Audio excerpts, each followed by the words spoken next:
രാമായ രാമഭദ്രായ രാമചന്ദ്രായ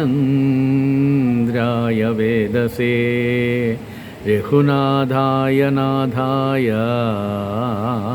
സീതായ പദയേ നമഃ. രാമനാമത്തിൻ്റെ മഹത്വം അറിയുവാനായിട്ട് ആഞ്ജനേയ മഹാപ്രഭുവും ശിവശങ്കരനും ഒഴിച്ച് മറ്റാർക്കും അറിയില്ല.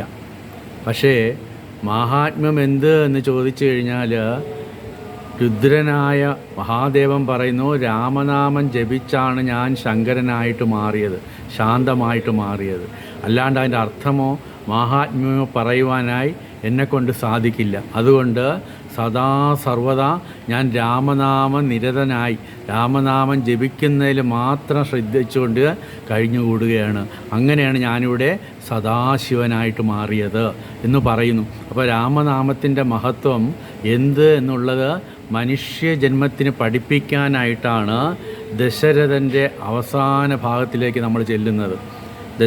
രാമനെയും സീതാദേവിയെയും ലക്ഷ്മണനെയും വനത്തിനപ്പുറം ഗംഗയ്ക്കപ്പുറത്തേക്ക് വനത്തിലേക്ക് കൊണ്ടുവിട്ട ശേഷം വളരെയധികം ദുഃഖിതനായിട്ട് സുമിത്രൻ തിരിച്ച് അയോധ്യയിലേക്ക് വരുന്നു. ഇപ്പം നോക്കിയാൽ അയോധ്യ ദുഃഖത്തിൻ്റെ ഒരു ആഴക്കടലായി മാറിയിരിക്കുന്നു.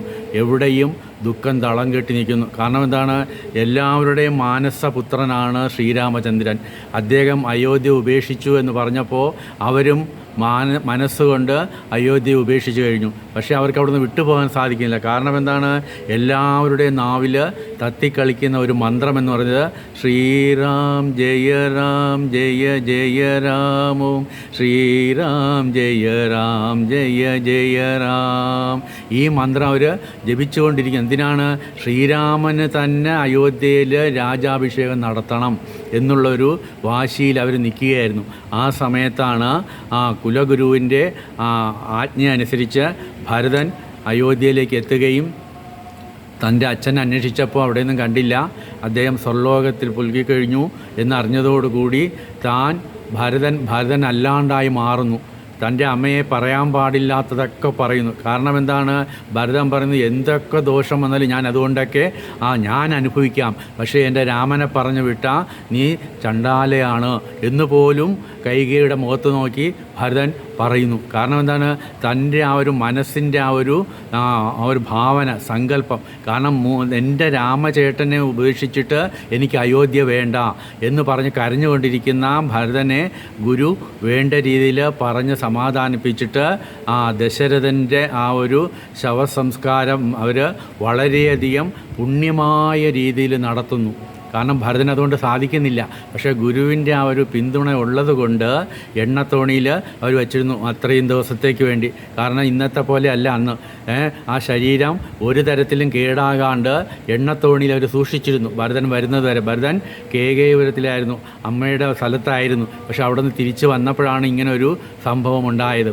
ഉടനെ ആ എണ്ണത്തോണിയിലെടുത്ത് എങ്ങനെയാണോ മഹാന്മാർക്കും അതുപോലെ രാജ്യപദവിയിൽ ഏത് രീതിയിലാണോ നടത്തേണ്ടത് ആ രീതിയിൽ ഗുരുവിൻ്റെ പറഞ്ഞനുസരിച്ച് ഗുരു പറഞ്ഞതും അനുസരിച്ചാണ് അവിടെ ദശരഥന് വേണ്ടതായിട്ടുള്ള ഉദകക്രിയകളെല്ലാം ഭരതൻ നടത്തുന്നു. എല്ലാം നടത്തി കഴിഞ്ഞിട്ട് അദ്ദേഹം പറയുന്നു, ഇനി ഈ രാജ്യം കൈകേയിക്കുള്ളതാണ്, എനിക്കുള്ളതല്ല. എനിക്ക് ഈ രാജ്യം വേണ്ട, നിൻ്റെ മകനായിട്ട് ഞാനില്ല, ഞാൻ എൻ്റെ ചേട്ടനായ രാമനെ വിളിച്ചു കൊണ്ടുവരും എന്ന് പറഞ്ഞ് അവിടെ നിന്ന് ഇറങ്ങിത്തിരിക്കുന്നു. അപ്പം നമുക്കിത് നോക്കുമ്പോഴത്തേക്ക് ആ ഒരു കുടുംബത്തിൻ്റെ മഹത്വമാണ് ഭരതനിൽ തെളിഞ്ഞു കാണുന്നത്. കാരണം എന്താണ്? രാമനെ അല്ലാണ്ട് വേറൊരു രാജാവിനെ അയോധ്യക്കാരും സ്വീകരിക്കില്ല. ആ രീതിയിലാണ്. എല്ലാവർക്കും രാമൻ തന്നെയാണ് അവിടുത്തെ രാജാവ്, ചക്രവർത്തി എന്നുള്ളത്. അതിനപ്പുറം അവർക്ക് വേറൊന്ന് ചിന്തിക്കാൻ സാധിക്കുന്നില്ല. അപ്പോൾ ഭരതൻ പറഞ്ഞു, ഞാൻ ഏതായാലും എൻ്റെ രാമേട്ടനെ പോയി കണ്ടു വിളിച്ചുകൊണ്ട് വന്ന് ഞാൻ ഇവിടെ തന്നെ രാമന് പട്ടാഭിഷേകം നടത്തിക്കും എന്നൊരു ശപഥമെടുക്കുന്നു. ശപഥമെടുത്തിട്ട് ഭരതൻ ഇറങ്ങിത്തിരിക്കുമ്പോൾ എന്താണ്? എല്ലാവരും അയോധ്യയിലെ ജനങ്ങളും സൈന്യങ്ങളും അതുപോലെ ഈ 3 അമ്മമാരും അവരും ഇറങ്ങിത്തിരിക്കുന്നു. അതിൽ ഏറ്റവും മുമ്പ് നിൽക്കുന്നതെന്ന് വെച്ചാൽ കൈകേയി തന്നെയാണ് രാമനെ സ്വീകരിക്കാനായിട്ട്. അങ്ങനെ അവരെല്ലാം ഗുരുവിൻ്റെ കൂട്ടത്തിൽ കുലഗുരുവിൻ്റെ കൂട്ടത്തിൽ അവർ നേരെ ആ ഗംഗാതീരത്ത് എത്തുമ്പോഴത്തേക്കാണ് കാണുന്നത്, ഗുഹൻ നിന്ന് നോക്കുമ്പോൾ എന്താണ്, ഭരതൻ വലിയൊരു സൈന്യവുമായിട്ട് വരുന്നു. അയ്യോ, എൻ്റെ രാമൻ ഇവിടെയും ശാന്തി കൊടുക്കില്ല അവൻ, അവിടെ ഇരിക്കാൻ സമ്മതിക്കാണ്ട് അവിടെ നിന്ന് ഓട്ടിച്ചിട്ട് ഇവിടെ വന്നിരിക്കുന്നു യുദ്ധത്തിനായിട്ട്. അദ്ദേഹം പറഞ്ഞ് എല്ലാവരും തയ്യാറായി നിൽക്കുക. എന്താണ്, ആരും ഗംഗയ്ക്ക് ഇപ്പുറത്തോട്ട് വരാൻ സമ്മതിക്കാതെ തൻ്റെ അവിടുത്തെ അന്നത്തെ മിലിറ്ററിയൊക്കെ അവർ തയ്യാറാക്കി നിർത്തിയിട്ട് ഗുഹൻ പറഞ്ഞ് നിങ്ങളൊക്കെ ഇവിടെ നിൽക്കുക, ഞാൻ പോയി അവരുടെ എന്താണ് അവരുടെ ഇംഗിതമെന്ന് അറിഞ്ഞിട്ട് നമുക്ക് യുദ്ധം തുടങ്ങാം എന്ന് പറഞ്ഞ് ഗുഹൻ വന്ന് ഭരതനെ സംബന്ധിക്കുന്ന കാര്യം അപ്പോഴാണ് അറിയുന്നത് ഭരതൻ ആരാണ് എന്നുള്ളത്. ഗുഹൻ്റെ സംശയമെല്ലാം തെറ്റായിരുന്നു. കാരണം എന്താണ്, നമ്മളെല്ലാം ഇങ്ങനെ ഏതെങ്കിലും ഒന്ന് കാണുമ്പോൾ എടുത്തുചാടി വേറെ അതിൻ്റെ രീതി അല്ലാത്ത രീതിയിലൊക്കെ ചിന്തകളുണ്ടാകാം. അപ്പോൾ ഇവിടെ അങ്ങനെ വന്നിട്ട് നേരെ ഭരതനെ വന്ന് അങ്ങ് എന്താണ് ഏതാണെന്ന് ചോദിച്ചപ്പോഴാണ് പറഞ്ഞത്, ഞാൻ രാമനെ തിരിച്ചു കൊണ്ടുപോകാനായിട്ട് വന്നതാണ്, രാമനാണ് അയോധ്യയിലെ രാജാവ്, ആ പട്ടാഭിഷേകം ഞാൻ തന്നെ നടത്തും എന്ന് പറഞ്ഞപ്പോഴത്തേക്ക് ഗുഹൻ എന്ത് ചെയ്യുന്നു, നേരെ ഭരതനെ ആശ്ലേഷിക്കുന്നു. അയ്യോ, ഇങ്ങനൊരു മഹാത്മാവിനാണല്ലോ ഞാൻ സംശയിച്ചു പോയത്, എന്നോട് ക്ഷമിക്കണം. എന്താണ്, അപ്പോൾ ഗുഹൻ നടന്ന കാര്യങ്ങളൊക്കെ പറഞ്ഞു, എവിടെയാണ് അവരെ കൊണ്ട് വിട്ടത് എന്താണെന്നൊക്കെ ചോദിച്ചപ്പോൾ ഉള്ള സംഭവം മുഴുവൻ പറഞ്ഞപ്പോൾ ഗുഹനെ ഭരതനും അങ്ങോട്ട് നമസ്കരിക്കുന്നു. എന്താ പറഞ്ഞത്, എൻ്റെ രാമൻ്റെ ആലിംഗനം അങ്ങർക്ക് കിട്ടിയല്ലോ, അത്രത്തോളം പുണ്യം ചെയ്ത മഹാത്മാവാണ്. അപ്പം ഞങ്ങളുടെ കൂട്ടത്തിലെ 5ാമത്തെ അനിയനാണ് ഗുഹൻ എന്ന് പറഞ്ഞ് ഭരതൻ അവരെ എല്ലാവരെയും കൂടെ വിളിച്ചുകൊണ്ട് നേരെ ഗുഹൻ്റെ അടുത്ത് വന്നിട്ട് ഗുഹനോടൊപ്പം ചേർന്ന് ഗംഗ കടന്ന് അവർ നേരെ ഇപ്പുറത്ത് വന്നപ്പോഴത്തേക്ക് ഭരദ്വാജ ആശ്രമത്തിലും വന്നു. അവിടെ അദ്ദേഹത്തിനെയൊക്കെ കണ്ടു, വളരെ സന്തോഷമായി. അന്ന് അവിടെ കഴിഞ്ഞിട്ട് അടുത്ത ദിവസം അവർ രാമനെ കാണാനായിട്ട് യാത്ര തിരിക്കുന്നു. അപ്പോൾ ഇത് നമ്മൾ നോക്കുമ്പോൾ ഭരതൻ എന്ന് പറയുന്നത് എത്രത്തോളം ഉയർന്ന പദവിയിൽ നിൽക്കുന്നു എന്നാണ് അറിയേണ്ടത്. കാരണം എന്തെങ്കിലും ഒന്ന് കിട്ടിയാൽ നമ്മൾ ആർക്കും കൊടുക്കാത്തവരാണ് നമ്മളെല്ലാവരും. അപ്പോൾ രാമായണത്തിലെ ധർമ്മം പഠിപ്പിച്ച് തരുന്നത് മുഴുവൻ ഒരു കുടുംബത്തിലെ ആളുകൾ എങ്ങനെ മറ്റുള്ളവരെ ആയിട്ട് പെരുമാറണം എന്നുള്ളതാണ് പഠിപ്പിക്കണേ. അപ്പോൾ ഭരതൻ്റെ ഈ ഒരു ആഗമനം കണ്ട് ഭരദ്വാജ മുനിക്ക് വളരെയധികം സന്തോഷമായി. കാരണം അതാണ്, ഇത്രത്തോളം കുടുംബസ്നേഹമുള്ളത് രാമനേക്കാളും വളരെയധികം അംഗീകാരം കൊടുക്കുന്നു ഭരതന്. എന്നിട്ട് അവർക്ക് വേണ്ടതായിട്ടുള്ള സൗകര്യം കൊടുത്ത് രാമൻ്റെ കഥകളും അതൊക്കെ പറഞ്ഞ് അന്നത്തെ ദിവസം അവിടെ കഴിഞ്ഞിട്ട് അടുത്ത ദിവസം ഇവർ നേരെ ചിത്രകൂടത്തിൻ്റെ അടുത്തേക്ക് വരുമ്പോഴത്തേക്ക് വരുന്ന വഴിയിൽ നോക്കിയപ്പോൾ രാമൻ്റെ ആ പാത ഇത് കണ്ടു കഴിഞ്ഞപ്പോൾ ഭരതൻ എന്താണ് അവിടെ വീണ് അതിൽ കിടന്ന് ഉരുളുന്നു. എൻ്റെ രാമചന്ദ്രൻ്റെ പാദങ്ങൾ കാണുന്നു എന്ന് പറഞ്ഞ് അതിനടുത്ത് തന്നെ ജഗദംബിയുടെ പാദവും അതിനടുത്തായിട്ട് ലക്ഷ്മണൻ്റെ പാദങ്ങൾ. ഇത് കണ്ട് ധൂളിയെല്ലാം വാരി തൻ്റെ ദേഹത്ത് അണിയുന്നു. കാരണം എന്താണ്, ഇതിനുള്ള പുണ്യം പോലും എനിക്കില്ലല്ലോ എന്നാണ്. ഇത് മണ്ണിലൊക്കെ അദ്ദേഹത്തിൻ്റെ പാദസ്പർശനങ്ങളുണ്ടായി, ആ പുണ്യം എനിക്ക് ലഭിച്ചില്ലല്ലോ, അതുകൊണ്ട് ആ ധൂളിയൊക്കെ എടുത്ത് അങ്ങനെ തൻ്റെ ദേഹത്തേക്ക് ഇടുന്നു. ഇത് നമുക്ക് കാണാൻ സാധിക്കുന്നത് ഭാഗവതത്തിൽ നോക്കിയാൽ അക്രൂരൻ ഇതുപോലെ വൃന്ദാവനത്തിലേക്ക് ചെല്ലുമ്പോഴാണ് കൃഷ്ണൻ്റെയും രാമൻ്റെയും പാദം കണ്ടിട്ട് അത് വാരി തൻ്റെ ദേഹത്തേക്ക് ഇങ്ങനെ അഭിഷേകം പോലെ ചെയ്യുന്നു. എന്നിട്ട് അവിടെ കിടന്ന് ഉരുളുന്നു. ആരാണ്? അക്രൂരൻ. അപ്പോൾ ഈ പറഞ്ഞ രീതിയിൽ നമ്മൾ നോക്കുമ്പോഴത്തേക്ക് രാമായണം അതുപോലെ കൃഷ്ണായനം രണ്ടും ഒന്ന് തന്നെയാണ്. അതിലൊന്നിലും ഒരു വ്യത്യാസം നമുക്ക് കാണുന്നില്ല. അങ്ങനെ ദശരഥൻ്റെ എല്ലാ ഉദകക്രിയകളും ഇവർ നടത്തിയതിൻ്റെ പൂർണ്ണമായ സങ്കല്പത്തിൻ്റെ ഭാവം നമുക്ക് തിരിച്ചിപ്പുറത്ത് കൃഷ്ണൻ്റെ ജീവിതത്തിലേക്ക് നമ്മൾ കാണുന്നത് പൂതനയാണ്, പൂതനയുടെ മോക്ഷമാണ്. അതും ഈ പറയുമാതിരി വേണ്ട രീതിയിൽ അവർ സംസ്കരിക്കുക. ശവം വലിയ രൂപത്തിലാണ് പൂതന മരിച്ചു കിടന്നത്.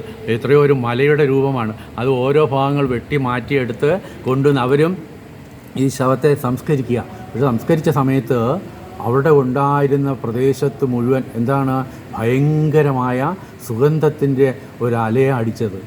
അകിലാണോ ചന്ദനമാണോ രാമച്ചമാണോ എന്തെന്നറിയില്ല. കാരണം എന്താണ്, ഉണ്ണികൃഷ്ണൻ്റെ ആ സ്പർശനത്തോടു കൂടി ആ ശരീരം പോലും സുഗന്ധപൂരിതമായിട്ട് മാറിക്കഴിഞ്ഞു, ശവം പോലും മാറിക്കഴിഞ്ഞു. കാരണം എന്താണ്, ഈ ശവത്തിനെ ഈശ്വരൻ്റെ മുന്നിൽ തർമ്മിച്ചാൽ നമ്മളെല്ലാം അത് തന്നെയാണ്, അതിൽ നിന്നൊട്ടും മാറ്റമില്ല അല്ലേ. ശാശ്വതമല്ലീ ശരീരം ശവമാണെന്നറിഞ്ഞുകൊണ്ട് ശുദ്ധാത്മാവിനെ അറിയാൻ പരിശ്രമിക്കൂ. ഈ ശരീരത്തിൽ ഈശ്വരനാമം ഉള്ളിടത്തോളം നമ്മൾ സദാശിവനായിട്ട് വർത്തിക്കാൻ സാധിക്കും. അല്ലെങ്കിലോ സദാ ശവമായിട്ട് മാറിത്തീരും. അപ്പോൾ അത് മാറ്റി ഈശ്വരനിലേക്ക്, ഈശ്വരൻ്റെ നാമത്തിലേക്ക് നമ്മളെ സമർപ്പിക്കുക എന്നുള്ളതാണ് ഇത് നമ്മളെ പഠിപ്പിച്ചു തരുന്നത്.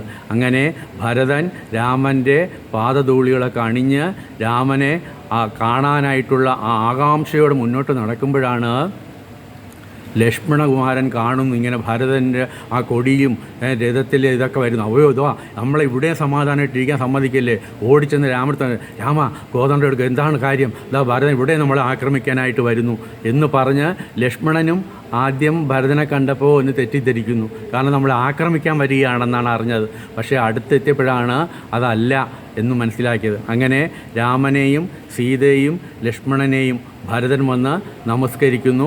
ഇവർ 3 പേരും വന്ന 3 അമ്മമാരെയും കുലഗുരുവിനെയും നമസ്കരിച്ചിട്ട് അവരുടെ കുടീരത്തിന് മുന്നിലായിട്ട് ഇരുത്തുന്നു. എന്നിട്ട് വേണ്ടതായ സൽക്കാരം ചെയ്യുന്നു. അപ്പോഴാണ് രാമൻ കേൾക്കുന്നത്, ഒരാളിനെ കണ്ടില്ലല്ലോ, എവിടെ, ആരാ, അയ്യോ എൻ്റെ പിതാവ്, എന്നെ ഓടി വന്ന എൻ്റെ പിതാവ് എവിടെ, ദശരഥൻ എവിടെ എന്ന് ചോദിച്ചപ്പോഴാണ് പറഞ്ഞത്, ആരും മിണ്ടുന്നില്ല. കുലഗുരുവാണ് പറഞ്ഞു കൊടുത്തത്, ദശരഥൻ ഈ ലോകത്തുനിന്ന് മാറിക്കഴിഞ്ഞു, എത്തേണ്ട വിഷ്ണു ലോകത്തെത്തിക്കഴിഞ്ഞു. ആ സമയത്ത് രാമനുണ്ടായ ദുഃഖം, ലക്ഷ്മണനുണ്ടായ ദുഃഖം, അതിലുപരിയായി സീതാദേവിക്കുണ്ടായ ദുഃഖം, അതൊക്കെ വാക്കുകൾ കൊണ്ട് നമുക്ക് പറയാൻ സാധിക്കില്ല.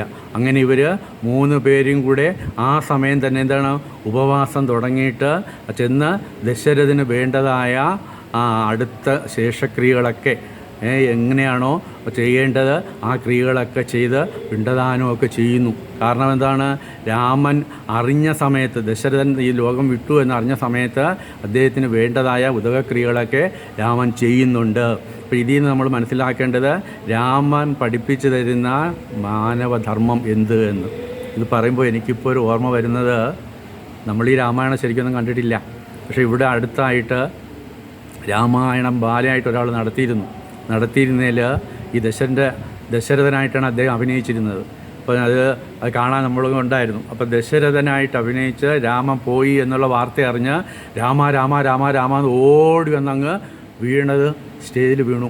അദ്ദേഹത്തിൻ്റെ ജീവനും അതോടെ അങ്ങ് വിലയം പ്രാപിക്കുകയും ചെയ്തത്. അങ്ങനെ എന്താണ്, അന്ത്യകാലത്തിൽ രാമനാമ സ്മൃതിയോടെ രാമനിലേക്ക് ലയിച്ച് ചേർന്നതാണ് ഗുരു ഗോപിനാഥ്. അപ്പോൾ അദ്ദേഹത്തിൻ്റെ ആ ഓർമ്മ ഇപ്പോഴ് വന്നു. അപ്പോൾ രാമനാമ മഹത്വം, രാമനാമം നമുക്ക് അന്ത്യകാലത്ത് ജപിക്കാൻ കിട്ടിയാൽ പുണ്യമാണ്. അത് നമ്മൾ ഈ ദശരഥൻ്റെ ഈ ചരിത്രത്തിലൂടെ മനസ്സിലാക്കേണ്ട ഒന്നാണ്.